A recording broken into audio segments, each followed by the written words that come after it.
इतने सारे लोग मुझसे जब बार-बार एक ही सवाल पूछ रहे हैं कि क्या आने वाला समय 2026 फिर से वैसा ही संकट लेकर आएगा, जैसा हमने 2019 के बाद देखा था? क्या कोरोना से भी ज़्यादा भयंकर परिस्थितियाँ हमारे सामने खड़ी होने वाली है? क्या सच में मृत्यु का डर इतनी बढ़ जाएगा कि मानवता को एक बार फिर डर घेरेगा?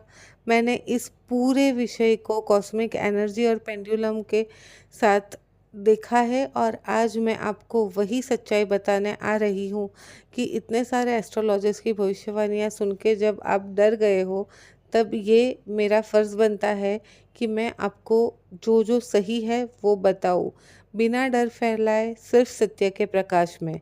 देखिए, 2019 में जब षटग्रही युति बनी थी, तब वही ऊर्जा विश्व के हर कोने में हलचल लेकर आई थी।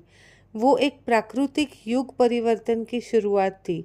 अब 2025 और 2026 का जो समय आया है, वो भी बहुत ही गहरी खगोलीय हलचल लेकर आ रहा है। लेकिन इस बार इसका असर विभिन्न स्तरों पर अलग-अलग होगा। भारत की कुंडली के अनुसार भारत पेंडुलम ने जितना दिखाया है, ये समय किसी भी बड़ी महामारी का संकेत नहीं दे रहा है। हाँ, कुछ राज्यों के स्तर पर बीमारियां बढ़ सकती है, खासकर पेट, कमर और बच्चों की सेहत से जुड़ी परेशानियां। लेकिन हम भी अस्थायी और सीमित रहेंगे ये सब चीज़ों में। कोई ऐसा संकट नहीं जो जनसंख्या को आधा कर दे या लॉकडाउन जैसी स्थिति दोबारा ले आए। पर विश्व स्तर पर एशियन और वेस्टर्न देशों में अस्थिरता बनी रहेगी। चाइना, जापान, पाकिस्तान, यूरोप, इन क्षेत्रों में फ्लू, स्टमक इन्फेक्शन और वायरल बीमारियां तेजी से फैल सकती है। लेकिन भारत इस बार सुरक्षित रहेगा क्योंकि यहाँ की धरती की कॉस्मिक कंपनाएं अब पहले से अधिक सक्रिय और सुरक्षात्मक हो चुकी है। हाँ, इस कालखंड में एक चीज़ पर ध्यान देना बहुत ही ज़रूरी है, प्रकृति के जीव जंतुओं पर असर। पानी में रहने वाले प्राणी, नदियों की ऊर्जा, समुद्र का संतुलन, इन पर ग्रहों का दबाव बनेगा। तो हमें अपने जीवन में पानी से जुड़ी पवित्रता और नेचुरल एलिमेंट्स का सम्मान बनाए रखना होगा ऑल माय और डियर कोई ऑप्शन फ्रेंड्स, नहीं है बचने डरने के की लिए। नहीं, तैयार रहने की ज़रूरत है।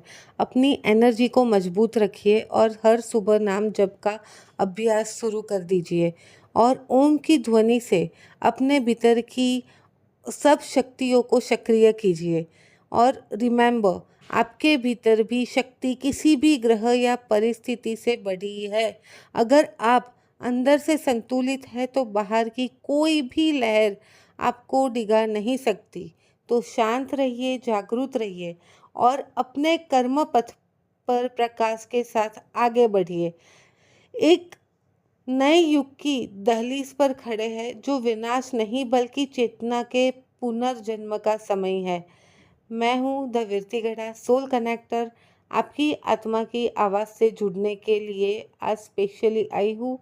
और आप अपनी शक्ति को पहचानें, अपने भीतर के सत्य को जगाएं। बस यही प्रार्थना। जय संचय माँ, टेक केयर। जय जिनेंद्र।